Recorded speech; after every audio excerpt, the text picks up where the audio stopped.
আসসালামু আলাইকুম। সবাই কেমন আছেন? আশা করি সবাই অনেক ভালো আছেন। যে যেখানে আছেন সুস্থ আছেন। তো আজকের পর্বে নতুন একটা রেসিপি নিয়ে আসছি। তো অবশ্যই আপনাদের এই রেসিপিটি অনেক পছন্দ হবে।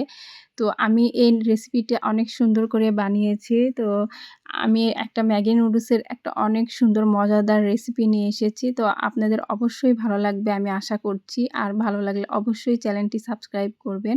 আর যারা নতুন বন্ধু আছেন তাদেরকে অসংখ্য ধন্যবাদ আমাকে সাবস্ক্রাইব করার জন্য। তো চলেন শুরু করি। এখানে আমি ২ টা প্যাকেট নুডলস আমি নিয়েছি। তো এখানে আমি ভেঙে একবারে এভাবে রেখেছি একটু করে ভেঙে। তো এটা আমি ১ম এ একটু পানি দিয়ে সিদ্ধ করে নিব। তো কড়াইয়ে আমি একটু পানি দিয়েছি, দিয়ে এই নুডলসগুলো আমি ১ম এ দিয়ে নিব। দিয়ে আমি এখন ঢাকনা দিয়ে ঢেকে নুডলসগুলো আমি সিদ্ধ করে নিব। তো আমার দেখেন নুডলসগুলো সিদ্ধ হয়ে গেছে। আমি প্রায় ৫ মিনিটের মতো ঢাকনাটা ঢেকে রেখেছিলাম। তো এগুলো আমি পানি ঝরিয়ে একটু পানি শুকনা করে নিয়ে এখন একটা বাটিতে আমি ঢেলে নিলাম। তো এটা ইতিমধ্যে অনেক ঠান্ডা হয়ে গেছে। তো এখানে আমি একটা ডিম নিয়েছি। এই ডিমটা আমি নুডলসের মধ্যে ১ম এ দিয়ে নিব।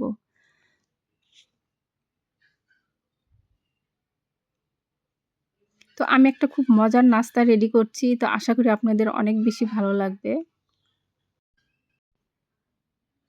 তো এখন একে সবগুলো মসলা আমি এই সিদ্ধ নুডলসের উপর দিয়ে দেব। ১ম এ আমি এখানে কাঁচামরিচ কুচি দিয়ে নিলাম। এখন পেঁয়াজ কুচি দিয়ে নিব। এরপরে হলুদের গুঁড়া দিব একটু। এরপরে মরিচের গুঁড়া দিব। আর সামান্য একটু গরম মসলার গুঁড়ো যেটা আমি রেখেছি সবগুলো মসলা মিক্সড করতে সেই মসলার গুঁড়োটা এখানে আমি দিয়ে নিব। আর দিব ২ প্যাকেট নুডলসের যে মসলাটা আছে সেটা। এখানে ১ প্যাকেট ঢেলে দিচ্ছি, এপাশে আরেক প্যাকেট ঢেলে নিব।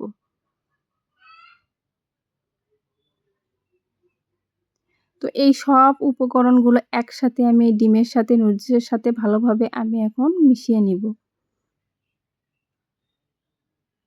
এটা কিন্তু দেখতে অনেক সুন্দর লাগছে। তো এই নাস্তা যখন রেডি করা হয় পরিবারের সকলেই কিন্তু অনেক বেশি তৃপ্তি সহকারে খাবে। ছোট বাচ্চারা বিশেষ করে। তো আমি এই চামচ দিয়ে ভালোভাবে এই মসলার সাথে এই নুডলসটা এখন মিশিয়ে নিব।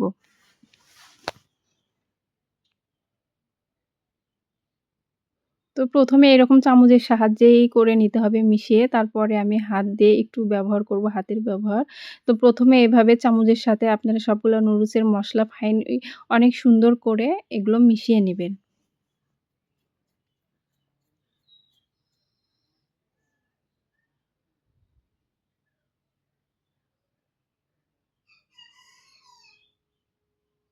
তো আপনারা ভিডিওটি স্কিপ করবেন না, পুরো ভিডিওই দেখবেন। কারণ ভিডিওটি স্কিপ করলে মাঝে দেখলে অনেক কিছু মিস হয়ে যায়। তো রান্নার ক্ষেত্রে আপনারা যখন করতে যাবেন, কোন মসলা কোথায় ব্যবহার করছি, কোন প্রসেসে ব্যবহার করেছি, কেমন করে রান্না করেছি, এটা আসলে মিস হয়ে যায়। তো রান্নার যে পুরো ভিডিওটা দেখলে আপনার রান্না করতেও অনেক সুবিধা। তো এজন্য ভিডিওটি পুরো ভিডিও দেখবেন, কেউ স্কিপ করবেন না। তো আমি কিন্তু এইভাবে আমি মসলাটা খুব সুন্দর করে এর সাথে মাখিয়ে নিয়েছি। তো এখন আমি একটু হাতের ব্যবহার করব। খুব আলতো হাতে করতে হবে যেহেতু এটা সিদ্ধ নুডলস। তারপর এর সঙ্গে মিশিয়ে আমি সুন্দর করে এখানে আমি রেখে দিলাম। তো লবণটা আমি একটু মনে হচ্ছে কম হয়েছে। তো এজন্য আমি আরেকটু লবণ দিয়ে দিলাম। নিয়ে হালকাভাবে একবারে নুডলসের সাথে খুব সুন্দর করে আমি মিশিয়ে নিলাম। মিশিয়ে আমি ফ্রাই প্যানে চুলায় বসিয়ে দিয়েছি। তো আমি এটা এখন রেডি করব রান্নার জন্য। তো আমার ফ্রাই প্যানটা গরম হয়েছে। তো আমি এখানে ২ টেবিল চামচের মতো আমি তেল সয়াবিন যে তেল ওইটা আমি দিয়েছি। তো এখন এই নুডলসগুলো সুন্দর করে এর ভিতরে ঢেলে দিব। তো এভাবে কিন্তু হাতের সাহায্যে একটু সরিয়ে দিতে হবে। সবগুলো নুডলসই কিন্তু এভাবে এখানে দিয়ে দিব। দিয়ে সুন্দর করে একটা গোল শেপ দিয়ে নিব। যেন সমান হয়, কোনো জায়গায় উঁচু-নিচু না থাকে। একদম রাউন্ড করে সব জায়গায় সমান করে হাতের সাহায্যে এভাবে একবারে সুন্দর করে আমি ভাঁজ করে দিব। ওপর থেকে একটু হাত দিয়ে এরকম চেপে দিতে হবে যেন সব জায়গায় সমানভাবে নুডলসটা থেকে থাকে। তো আমি এখন এটা ঢাকনা দিয়ে এখন ঢেকে দিব। ঢেকে মিডিয়াম আঁচে এখন আমি ১০ মিনিটের জন্য এটা রেখে দিব। তো ১০ মিনিট পরে কিন্তু এটা আমার হয়ে যাবে নিচে একদম সুন্দর করে।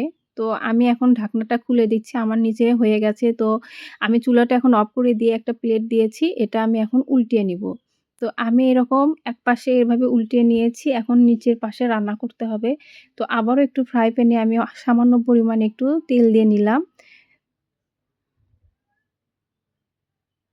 একপাশে যেহেতু ভাজা আছে তো আরেক পাশে এভাবে ভাজিয়ে নিব। তো এটাও এরকম করে দিয়ে ঢাকনা দিয়ে ঢেকে ঠিক আমি ৫-৬ মিনিটের মতো এটা কুক করলেই হয়ে যাবে নিচের তলায়। যেহেতু উপরে অনেকটা হয়ে গেছে তো আমার এটা কিন্তু একদম শেষ রান্না করা। নিচেও অনেক সুন্দরভাবে আমার এটা ভাজা হয়ে গেছে। তো এটা আমি পরিবেশন করব। তো একটা প্লেটে আমি এভাবে উঠিয়ে নিচ্ছি। এখন সুন্দর করে শেপ দিয়ে নিব।